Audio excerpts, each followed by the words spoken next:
Assalamualaikum warahmatullahi wabarakatuh. Halo kawan-kawan programmer dimanapun berada di segala penjuru semesta. Terjumpa lagi dengan saya Shugi di channel Fosalgo. Di video tutorial singkat kali ini kita akan belajar tentang penggunaan scanner untuk membaca input. Jadi di JDK sudah disiapkan sebuah kelas yang sangat powerful, yaitu namanya adalah kelas scanner. Kelas ini sangat powerful, bisa digunakan untuk membaca input baik dari konsol maupun melalui file. Jadi kita bisa baca input dari file dan konsol menggunakan kelas scanner ini. Nah, teman-teman bisa baca dokumentasinya di webnya Oracle. Ada untuk JDK 8 dan JDK 17 di sini. Jadi teman-teman sebagai programmer harus membiasakan diri untuk membaca dokumentasi. Bahasa apapun itu sebenarnya sudah disiapkan dokumentasi. Kalau Java ada di Oracle, bahasa lain juga tentunya ada dokumentasinya. Jadi dokumentasi ini memang kadang sulit dibaca bagi manusia normal ya. Di sini sudah ada contoh-contohnya, contoh penggunaannya. Kita bisa gunakan membuat scannernya pakai new scanner, kemudian kita bisa menangkap input menggunakan next in misalnya kalau kita mau menangkap bilangan integer. Kemudian ada juga untuk pengujiannya bisa pakai hash next atau hash next long dan sebagainya. Bisa juga pakai hash next in. Ini ya, ada next dan kelas next dan hash next. Nanti kita coba menggunakan ini hash next. Kita lihat dulu ya, ini contoh-contohnya. Jadi dia bisa membaca terus menerus ya selama isi filenya masih ada atau selama masih ada input yang dimasukkan. Ini mirip seperti kalau di bahasa-bahasa pemrograman terdahulu, kayak style-style di C atau Pascal. Biasanya kita pakai kalimat while not eof ya. Eof itu singkatan dari end of file. Jadi kalau di bahasa terdahulu biasanya kita pakai itu. Entah sekarang masih ada yang pakai Pascal atau enggak. Kalau di Java kita bisa pakai ini hash next. Oke, kemudian contoh kasusnya teman-teman bisa belajar di HackerRank. Kalau di soal-soal awal HackerRank itu kita biasanya bahas ini juga. Welcome to Java, kemudian bagaimana menyelesaikan standar input dan standar out ya, std in, std out. Ada dua soal yang berkaitan dengan standar input output. Soalnya ada di sini. Teman-teman bisa belajar di sini. Ini untuk melatih kemampuan teman-teman. Kelebihannya adalah di web HackerRank ini teman-teman bisa lihat hasilnya. Kalau misalnya teman-teman submit jawaban, teman-teman bisa tahu jawaban saya sudah benar atau salah ya. Bisa membantu. Oke, baik, kita langsung ke senjata kita, tools andalan kita, yaitu IntelliJ IDEA. Di sini kita bisa mulai bikin kelas dulu ya. Kelas misalnya latihan membaca. Kita beri nama kelasnya latihan membaca. Kemudian kita buat metode main, terus tab di keyboard, tekan keyboardnya tabnya seperti ini. Oke, sekarang kita mau buat scannernya dulu. Kita mau latihan pakai scanner untuk baca input dari keyboard. Oke, kita buat objek scannernya dulu. Tulis scanner, nama kelasnya, kemudian nama objeknya. Misalnya saya beri nama SC ya. Ini tidak harus SC. Bisa teman-teman bisa pakai nama yang lain. Saya biasanya pakai SC karena ini saya anggap sebagai singkatan dari scanner. Kemudian cara bikin objeknya diinisialisasi pakai new. Kemudian scanner. Ya ini. Di sini bedanya nanti kalau teman-teman mau inputnya dari file atau dari konsol. Sementara ini saya mau inputnya dari konsol, makanya saya tulisnya di sini adalah system.in. Jadi saya mau baca nanti inputnya, saya input dari keyboard ya, atau konsol di sini. Oke, baik. Sekarang coba saya mau tangkap input dari konsol itu menjadi sebuah variabel bertipe string. Ingat teman-teman, string di Java bukan tipe primitif ya. Oke, saya tangkap ya sebagai string. Kemudian misalnya saya beri nama value sama dengan sc.next. Bisa pakai next atau next line. Coba kita pakai next line dulu ya. Oke. Kemudian saya mau langsung cetak ya. Jadi ini inputnya pakai scanner, saya cetak. Outputnya pakai system out print. Bisa ketik shout di sini, terus tab. saya cetak lagi apa adanya begini. Jadi nanti saya input string, kemudian saya enter, dia cetak lagi apa adanya. Apa yang saya inputkan itu yang dia cetak ya. Coba kita klik kanan run file. Ya, kalau kita lihat konsolnya ini seperti kosong, tidak bereaksi. Sebenarnya dia meminta input ya. Kayak tidak ada reaksinya apa-apa. Di sini dia meminta input.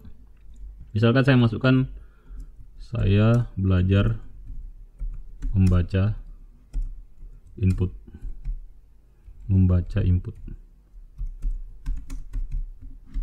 Ketika ini saya enter, maka dia akan cetak lagi. Jadi ini proses saya menginput lewat konsol. Nanti flowchartnya kayak gini ya, skemanya.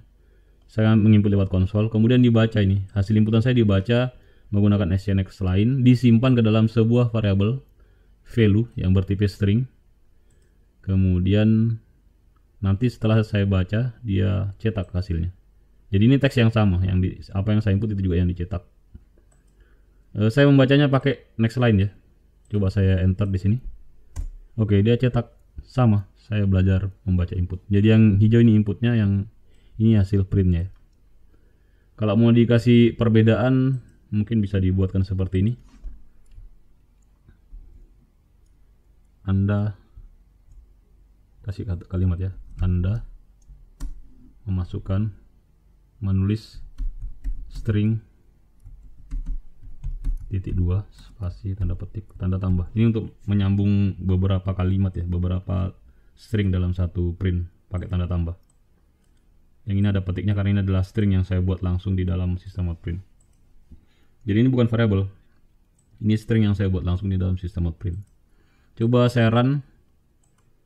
Nanti di sini ada, oh tidak ada, sama seperti tadi, kosong. Kemudian di sini ada perintahnya untuk menginput. Jadi ini adalah beberapa kata yang saya input. Saya enter, maka dia cetak. Dia tulis dulu ini, Anda menulis string titik 2. Anda menulis string titik 2. Lihat, ada spasinya, ini sangat bermakna juga ya teman-teman. Kalau ada spasi di sini dengan tidak ada itu beda artinya, beda penampakannya di sini. Di sini ada spasi karena tadi saya menyediakan spasi. Kemudian ada tulisan ini adalah beberapa kata yang saya input, ini berasal dari inputan saya. Mungkin supaya ada sedikit informasi sebelumnya, sebelum saya menginput sesuatu, saya boleh mengetikkan di sini, tuliskan kalimat Anda titik 2 spasi. Oh sorry, harusnya saya tulis dalam print, sorry. Saya sort dulu ini. Jadi saya nanti mau ada tulisan dulu, tuliskan kalimat Anda, terus saya mengetikkan sesuatu. Ini saya tidak hapus dulu ln-nya, saya biarkan seperti ini dulu, nanti teman-teman lihat bedanya apa kalau ada ln-nya sama tidak. Ya, saya coba run file. Nah, tuliskan kalimat Anda. Saya klik di sini ya. Saya klik di konsolnya. Misalnya ini kalimat saya. Dan pada saat saya mengetik input di konsol, ternyata dia ditulis di bawahnya. Tadi saya mau dia ditulisnya di samping. Kalau teman-teman mau dia ditulisnya di samping, hilangkan ln yang di sini. Ya, nanti kita coba lagi. Nah, sekarang saya enter dulu, maka muncul Anda menuliskan string ini kalimat saya. Nah, sekarang saya hapus ln-nya supaya dia munculnya ini saya mengetiknya di sampingnya ya, bukan di bawahnya seperti ini. Coba klik kanan, run file. Ini kalimat baru. Enter. Ya, dia tercetak seperti ini. Jadi programmer biasanya kalau di era-era sebelumnya, sebelum banyak yang mengembangkan GUI, kita komunikasinya lewat konsol seperti ini. Ada yang namanya CLI ya, teman-teman mungkin pernah dengar CLI, Command Line Interface. Kita komunikasi dengan mesin dengan cara seperti ini, lewat teks. Dan biasanya programmer CLI itu dia rapi. Kalau ini kan tidak lurus titik duanya. Ini biasanya kalau programmer era-era CLI dulu diluruskan seperti ini. Jadi kalau saya run, harusnya ini titik duanya lurus. Ini semacam orang OCD juga mungkin ya. Coba saya tuliskan di sini, ini kalimat saya. Pas di enter, ya titik duanya lurus. Ya, mungkin kurang lebih seperti itu. Baik, kita sudah belajar tentang dasar-dasar penggunaan scanner untuk membaca input ya. Kemudian tadi saya juga sempat menyebutkan ini ada yang pakai next, ada yang pakai next line. Jadi ini sebenarnya banyak metode di sini ya. Tergantung dari kebutuhan kita mau tangkap dia sebagai tipe apa. Kalau kita mau tangkap sebagai string yang terdiri dari beberapa kata, kita menggunakan next line. Seperti ini. Kalau cuma mau satu kata saja yang kita tangkap, pakai next. Jadi kalau kita pakai next, ya, seperti ini, maka dia hanya menangkap satu kata saja. Misalnya saya tulis seperti ini adalah kalimat saya. Yang dia tangkap sebagai variable value ini nanti hanya kalimat kata pertama saja. Ini saja ya. Coba kita run untuk membuktikan. Supaya tidak terlalu banyak teori, langsung praktek saja. Inilah kalimat saya. Kalau saya enter yang muncul ternyata hanya inilah. Jadi kalau pakai next dia hanya baca satu kata saja. Oke, baik. Jadi tadi saya sebutkan juga di sini ada banyak metode. Kalau kita tekan titik di sini, ini metodenya banyak sekali. Ada next line, next in untuk menangkap integer. Kemudian ada next yang pakai pattern juga, ada toString, ada next pakai pattern juga. Kita lihatin apa bedanya. Oh ya, ini dia inputnya stringnya patternnya tipenya string, kalau ini pattern tipenya pattern. Ada kelas pattern juga ya. Ada next in, kemudian banyak di bawah ini ada delimiter juga, ada hash next yang kita sebutkan sebelumnya dari dokumentasi. Ada next double kalau kita mau tangkap dia sebagai double. Ada next byte, kemudian ada next big decimal, next big integer. Ini sempat saya sebutkan di video sebelumnya tentang bilangan big decimal dan big integer. Kemudian ada next byte, next boolean, next float, next in. Ini hash ya, hash next in, next short. Kemudian next double yang di bawah, next long. Oke, teman-teman bisa coba satu persatu sambil baca dokumentasinya. Saya mungkin akan sampaikan beberapa saja. Oke, baik. Sekarang kita coba hapus ini. Saya mau menangkap beberapa bilangan sekaligus. Jadi saya akan buat variabel pertama integer a sama dengan sc titik next in. Oke, kemudian saya buat di sini integer b sama dengan sc next double. Oke, jadi saya akan menangkap dua bilangan. Sorry, ini harus double juga ya.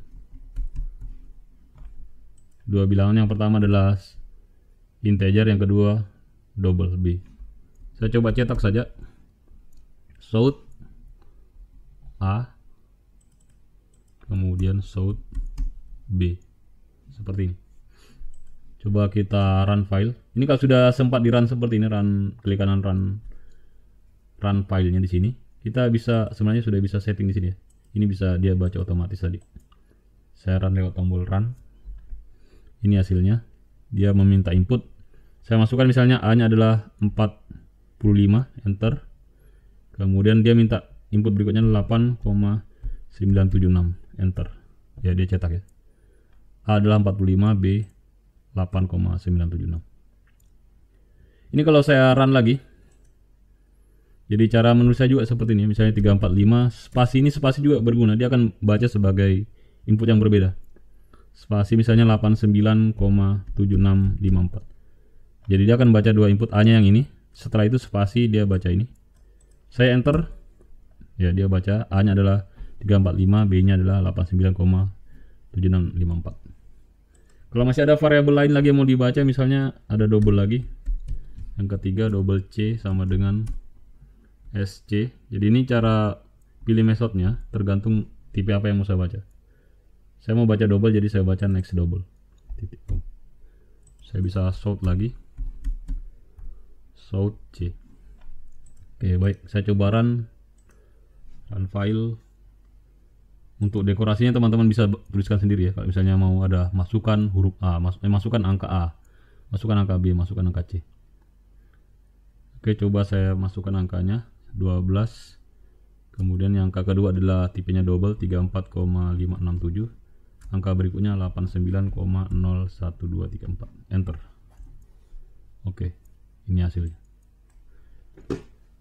Kalau mau diberikan dekorasi nanti teman-teman bisa tambahkan sendiri. Tapi di sini ada bagian yang penting, ada trik juga. Ini trik rahasia. Mungkin teman-teman kalau tidak sadar akan dapat error kayak begini, atau mungkin disangka error padahal tidak ya. Jadi ini karena trikinya nih masalah ini, maka sempat juga diangkat di HackerRank. Kalau teman-teman perhatikan di soal yang kedua tadi di sini. Soalnya ini sederhana. Kita hanya diminta untuk menginputkan 3 bilangan ya. Masukkan angka integer, kemudian angka desimal, kemudian ada teks ini, welcome to HackerRank. Kenapa soal ini diangkat? Sebenarnya ada permasalahan di situ. Kalau kita lihat sederhana, mungkin teman-teman akan langsung menuliskan saja. Misalnya ini kita mau jawab soal ini, mau kita jawab ya. Ini ada potongan kodenya. Saya bisa copy potongan kodenya. Saya copy kemari. Ya, kita disuruh menuliskan kodenya di sini ya, di HackerRank. Jadi nanti dia akan cetak stringnya dulu, baru double, baru integer i-nya. Oke, sekarang kita tambahkan. Saya mau baca, karena yang di urutan bacanya adalah pertama dia baca ini dulu, integer, kemudian double, kemudian string. Oke, kalau seperti itu berarti pikiran singkat kita mungkin akan berpikir seperti ini adalah sudah dibaca ya. Integer i-nya sudah dibaca, berarti kita sisa membaca double-nya. Double-nya nama variabelnya d sama dengan dia pakai scan ya, scan titik next double. Oke, begitu. Sekarang stringnya kita buat variabel string. Kita coba pakai analogi yang tadi, string kemudian nama variabelnya s sama dengan scan titik next. Ya, ini kita pakainya next line ya. Menggunakan intuisi yang tadi, analogi yang program sebelumnya. Karena dia membacanya beberapa kata tadi, satu kalimat yang terdiri dari beberapa kata. Kita pakainya next line, jangan next. Kalau next cuma terbaca welcome-nya saja. Oke.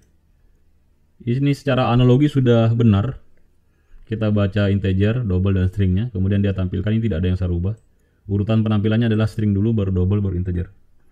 Secara analogi sudah benar, secara sintaksis juga sudah benar karena tidak ada yang error ya. Jadi tidak ada errornya di sini. Tapi coba kalau kita run, apakah hasilnya sama? Ya, dia tadi mau inputnya adalah test case-nya ada di sini. Saya masukkan ini ya. Kalau saya masukkan teks yang ini 42 kemudian 3,1415 welcome to HackerRank Java tutorial. Kalau saya masukkan input yang ini, maka outputnya harusnya yang seperti ini juga. Tapi coba kita inputkan. Kita paste saja, enter. Ya. Ternyata apa? Ternyata dia hanya mencetak ini saja, 42 31415. Kemudian welcome to HackerRank-nya ini tidak tersimpan. Tapi di sini ada ruang kosong. Artinya ada teks di sini ya, tapi kosong. Mungkin dia seperti teks yang hanya diapit oleh 2 tanda petik. Karena di Java kan bisa seperti ini ya. Jadi mungkin dia seperti ini saja. Makanya pada saat dicetak hanya berupa ruang kosong. Oke. Jadi di sini ada triknya. Ketika kita sudah membaca tipe-tipe angka seperti ini yang termasuk di dalamnya integer dan double atau mungkin float, kita harus meletakkan sebuah pembacaan next line satu kali. Jadi kita sebenarnya di belakangnya double ini ada spasinya ya, yang dia baca juga sebagai string. Jadi string kosong ini sebenarnya dia membaca string yang di bawahnya ini. Tapi kan bukan itu yang mau kita tangkap. Kita mau tangkap yang welcome-nya ya. Jadi kita baca dulu satu kali ini ruang kosong di belakangnya. Kemudian kita baca yang di bawahnya. Jadi kita buatkan pembacaan satu kali scan next line. Tapi kita tidak menangkapnya sebagai variabel. Oke, itu triknya. Coba kita run file. Dan kita lihat, kita paste dulu ya. Saya copy saja ini. Kalau teman-teman mau ketik bisa juga, saya ketik dulu ya. Nanti teman-teman curiga ini ya trik rahasia atau apa. Saya ketik saja. Selamat belajar.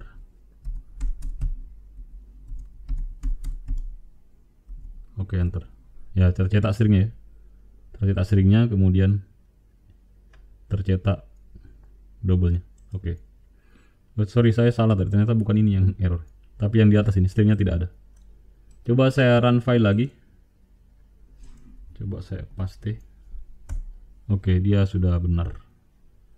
Oke, kalau teman-teman mau lihat bagaimana hasilnya ketika saya submit jawabannya, jadi ini bisa saya copy. Sorry, tadi cukup ini saja ya. Saya copy yang ini. Jadi penting untuk diingat kalau teman-teman baru habis baca ini file, baru baca input berupa angka, kemudian mau baca string lagi, kasih next line satu kali. Tapi ini bisa dicoba-coba ya, trial and error. Kalau misalnya gagal, diperbaiki lagi. Oke, coba kita submit kode kita di sini. Kemudian coba di submit code. Kalau dia benar 100% berarti semua test case-nya harus benar. Jadi ada kalanya ada beberapa test case benar tetapi test case lainnya tidak benar ya. Jadi jawabannya belum menjadi jawaban global. Ini sudah benar. Selamat, jawaban Anda benar. Oke. Jadi ini trik sederhana membaca input menggunakan scanner. Tadi saya bilang scanner ini sangat powerful juga karena selain untuk membaca input dari konsol, ini bisa kita gunakan untuk membaca input dari file. Ya, jadi kita coba baca dari file. Kita buat kelasnya dulu. Misalnya kelasnya adalah baca input dari file. Oke. Kita bikin kelas baca input dari file. Siapkan method mainnya, main tab. Oke, kita buat filenya dulu. Misalnya saya buat filenya adalah nama filenya adalah dataku.csv. Ya, file CSV ini bisa dibuka pakai Excel ya teman-teman. Walaupun dia file teks biasa. Oke, ini file CSV-nya. Kemudian saya mau buat angka saja, misalnya 34. Kemudian di bawahnya ada 78,965. Oke, ini ada dua variabel yang mau saya baca. Dia dari file, tapi saya mau bacanya pakai scanner juga. Jadi kalau kita mau baca dari file, kita deklarasikan dulu filenya. File, misalnya saya beri nama variabelnya f sama dengan new file. New file ini filenya, kelas filenya diambil dari ini ya, Java IO file. Nama filenya adalah dataku, pakai tanda petik, dataku.csv. Titik koma. Kemudian saya mau pakai scanner juga. Scanner, ya di sini bedanya dengan yang tadi teman-teman. SC sama dengan new scanner. Nah, jika tadi sebelumnya kita menggunakan inputnya di dalamnya ya, parameternya adalah system in. Kalau kita mau baca dari file, maka di sini diganti dengan filenya. Jadi ini file saya f. Saya masukkan di sini. Ini ada errornya. Kita diminta untuk mengapit operasi ini menggunakan trial and error. Ya sorry, try and catch ya. Kita akan apit ini dengan try and catch. Kenapa harus diapit dengan try and catch? Jadi sebenarnya kita ini run with try and catch. Di Java dia menjamin kodenya itu aman ya. Jadi walaupun misalnya filenya tidak ada, ini kan berbahaya jika filenya tidak ada, tapi saya paksakan untuk membaca. Jadi di Java walaupun filenya tidak ada, programnya tidak boleh error. Jadi disiapkan sebuah penanganan error yang namanya try and catch. Atau misalnya terjadi error, usernya tahu atau programmernya tahu kalau errornya di mana. Misalnya seperti ini. Kalau misalnya saya mau tahu errornya apa, saya cetak saya print stack trace. Jadi nanti misalnya terjadi error, dia tahu. Ini kan kalau secara sintaks ini tidak error ya. Tapi kalau di run ini bisa terjadi ancaman runtime error. Coba saya run saja dulu. Oke, ini tidak ada errornya kan. Tapi ketika ini saya ganti misalnya, saya rename ini jadi dataku. Artinya apa? Artinya tidak ada datanya ya. Dataku ini beda dengan dataku ini apa? Oh, tidak mau di rename ya. Atau saya ganti nama filenya di sini. Jadi saya mencoba membaca file yang tidak ada. Ya, secara sintaks ini tidak ada yang error. Secara sintaks tidak ada yang error. Tapi kalau saya run, dia error. Kenapa error? Karena filenya tidak ada ya. Dan informasi ini error ini ada di bawah sini. Dataku.csv, system cannot find the file specified. Jadi filenya tidak ada. Tapi programnya tetap jalan. Oke, kita perbaiki lagi. Jadi ini filenya adalah dataku. Kemudian saya sesuaikan nama filenya. Dan ini adalah isi dari file dataku.csv. Sekarang saya mau coba baca variabel yang pertama. Sudah siap seperti tadi. Saya buat variabel misalnya integer a sama dengan sc titik, sama cara bacanya next in. Kemudian double b sama dengan sc titik next double. Oke, kalau mau dicetak south a kemudian south b. Oke, kalau di run lagi, run file, maka ini terbaca ya. Jadi kita berhasil membaca isi dari dataku. Oke, sesederhana itu. Kemudian kita juga bisa mengisi kalimat yang panjang ya, misalnya. Saya mau baca ini, saya kasih masuk ada kode yang kemarin. Ini ya, ini ada kode. Ada program, ada file saya ini, saya Ctrl A, Ctrl C, saya copy saja. Saya masukkan ke dataku. Jadi saya mau baca isi file dataku.csv ini melalui program. Dan saya mau menampilkan semua isinya. Kalau ini kan, kalau saya run ini error ya, karena datanya sudah saya rubah. Karena data pertama bukan integer lagi. Tapi kalau saya jadikan di sini string, saya jadikan string di sini. String s sama dengan sc next line. Seperti ini, dia tidak error ya. Coba saya cetak south s. Ya, dia tidak error. Saya coba run.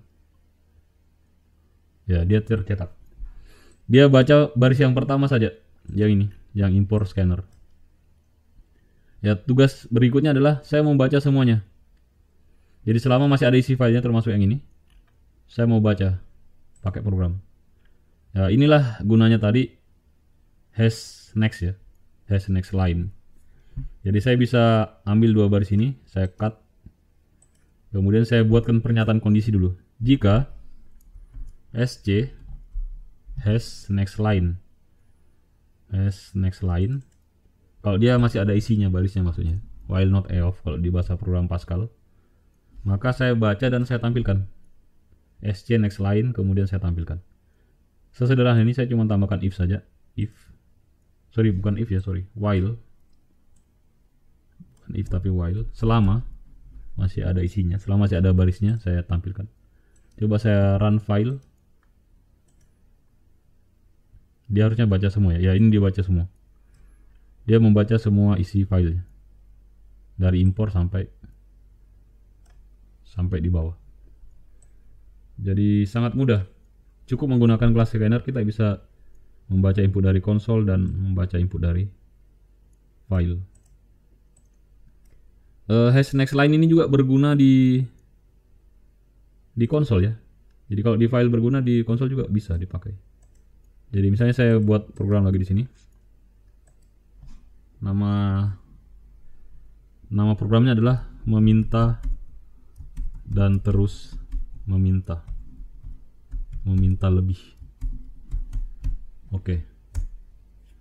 Ini kayak sebuah puisi. Saya coba ambil scannernya tadi di sini. Meminta dan terus meminta lebih. Saya bikin main dulu ya. Main. Paste. Ya, di sini akan saya buatkan juga while scan. Perhatikan nama objek saya adalah scan di sini, bukan sc lagi. Hash next line, selama dia masih punya baris, maka saya baca barisnya. String baris sama dengan scan titik next line. Ya, sangat sederhana. Kemudian kita cetak sort barisnya. Oke.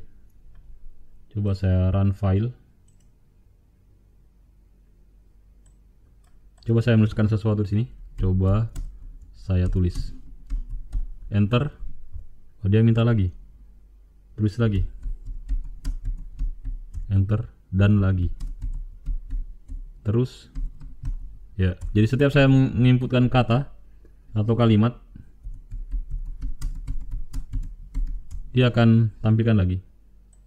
Jadi ini ya pakai hash next line ya. Kalau saya paste juga, misalnya saya mau paste codingnya tadi. Ini coding bisa saya Ctrl A, Ctrl C. Terus saya bawa kemari.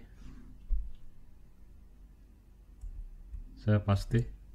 Enter, ya dia cetak lagi juga. Ya, ini saya input codingnya, dia cetak ulang. Jadi selama masih ada input yang saya berikan, dia akan terus membaca. Baik, saya kira sampai di sini dulu pembahasan kita tentang penggunaan scanner. Semoga ini bermanfaat untuk teman-teman, lebih memahami lebih mendalam, kemudian mempersiapkan diri untuk berinovasi. Mohon maaf atas segala kekurangan. Insya Allah kita akan jumpa lagi di video tutorial berikutnya. Jangan lupa like, share, and subscribe jika video tutorial ini bermanfaat. Terima kasih. Wassalamualaikum warahmatullahi wabarakatuh.